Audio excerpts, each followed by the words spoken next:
Assalamualaikum warahmatullahi wabarakatuh. Perkenalkan, saya Dedi Widianto, guru mata pelajaran Pendidikan Jasmani, Olahraga, dan Kesehatan di SD Negeri 3 Selong, Kabupaten Lombok Timur, Provinsi Nusa Tenggara Barat. Pada video praktik baik kali ini, saya akan coba berbagi tentang bagaimana menyiapkan proses pembelajaran dari salah satu materi pada mata pelajaran PJOK di tingkat sekolah dasar yang sesuai dengan prinsip-prinsip kurikulum merdeka.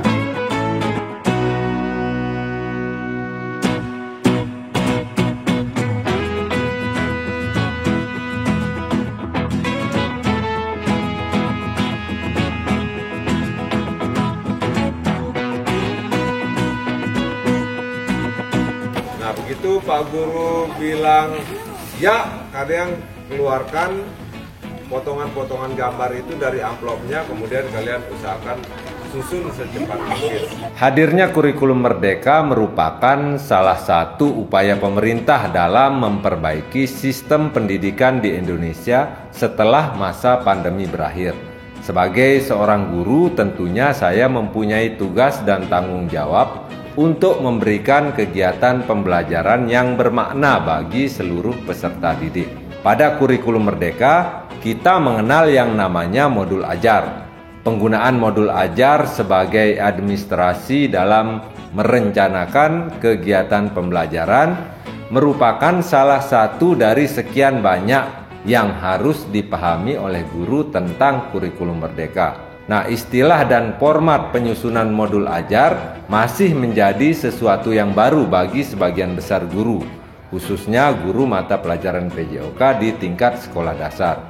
Apalagi ketika modul ajar tersebut harus mampu mengakomodir kebutuhan belajar peserta didik sebagai ciri khas dari kurikulum merdeka. Nah, menghadapi situasi seperti yang telah dijelaskan tadi, tentu banyak tantangan yang harus saya hadapi. Misalnya, kegiatan belajar mandiri dan mencari referensi tentang kurikulum merdeka. Untuk melakukan ini tentunya membutuhkan motivasi dan keinginan untuk berkembang dari diri saya sendiri. Menyusun modul ajar yang dapat mengakomodir kebutuhan belajar setiap peserta didik memang tidaklah mudah. Berdasarkan apa yang sudah saya pelajari dari beberapa topik dalam pelatihan mandiri di platform Merdeka Mengajar, saya mulai memahami alur penyusunan modul ajar dan pengimplementasiannya dalam kegiatan pembelajaran. Tantangan berikutnya yaitu kemampuan sekolah dalam menyiapkan konten-konten pembelajaran, terutama mata pelajaran PJOK yang masih sangat terbatas. Tentunya hal ini tidak bisa menjadi satu-satunya modal bagi saya dalam menyiapkan kegiatan pembelajaran yang sesuai dengan prinsip-prinsip kurikulum merdeka, mengingat kebutuhan belajar setiap peserta didik yang pastinya berbeda-beda. Untuk menjawab tantangan tersebut, saya mulai dengan melakukan pemetaan kebutuhan belajar setiap peserta didik melalui proses wawancara ataupun diskusi ringan dengan peserta didik. Nah, dari hasil diskusi atau wawancara tersebut, saya mendapatkan informasi misalnya tentang kebutuhan belajar mereka. Misalkan, media yang mereka butuhkan, teknik atau metode pembelajaran yang mereka inginkan, hingga materi-materi yang mereka anggap menyenangkan. Selanjutnya saya menyiapkan media. Misalkan, pada video ini saya mengembangkan media berupa puzzle dari karton bekas untuk permainan menyusun gambar pada kegiatan awal pembelajaran. Media ini sangat sederhana sekali, akan tetapi dapat dijadikan untuk mengukur pengetahuan awal siswa serta penguatan profil pelajar Pancasila pada materi tersebut. Selain itu, saya juga mengembangkan media berupa aplikasi pembelajaran dengan pemanfaatan ponsel atau perangkat lainnya yang mereka miliki dan nantinya dapat digunakan oleh siswa untuk kegiatan belajar mandiri baik di rumah maupun di sekolah. Nah, setelah pengembangan media pembelajaran, barulah saya mulai menyusun modul ajar yang sesuai dengan kebutuhan belajar peserta didik. Pengembangan modul ajar ini tentunya harus memperhatikan berbagai aspek seperti esensialnya, menarik, relevan, dan harus berkesinambungan.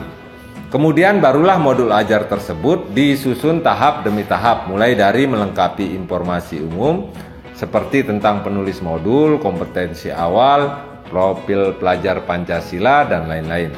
Lalu tahap berikutnya yaitu menyusun komponen inti seperti tujuan proses belajar, kemudian asesmen, hingga refleksi antara guru dan peserta didik. Dalam implementasinya memang selama ini hasilnya sangat positif. Modifikasi dalam setiap kegiatan pembelajaran melalui permainan-permainan yang menyenangkan juga dapat meningkatkan motivasi belajar. Sehingga setiap kegiatan pembelajaran terasa lebih bermakna bagi guru maupun siswa. Nah, dari apa yang telah saya lakukan, saya meyakini bahwa pembelajaran yang akan lebih bermakna jika direncanakan dengan sebaik-baiknya dan mampu mengakomodir kebutuhan belajar setiap peserta didik. Dengan demikian, tentunya akan berdampak bagi siswa maupun diri saya sendiri sebagai seorang guru yang selalu berusaha menunaikan tugas serta tanggung jawab secara maksimal. Kami merasa kegiatan belajar di kelas maupun di lapangan sangatlah menyenangkan, apalagi dengan penggunaan media-media yang menarik dan seru, menjadikan suasana belajar lebih bersemangat. Sekolah kami masih baru dalam mengimplementasikan kurikulum Merdeka. Dengan adanya praktik baik ini, setidaknya dapat menjadi referensi maupun inspirasi bagi kami dalam usaha memenuhi kebutuhan belajar setiap peserta didik.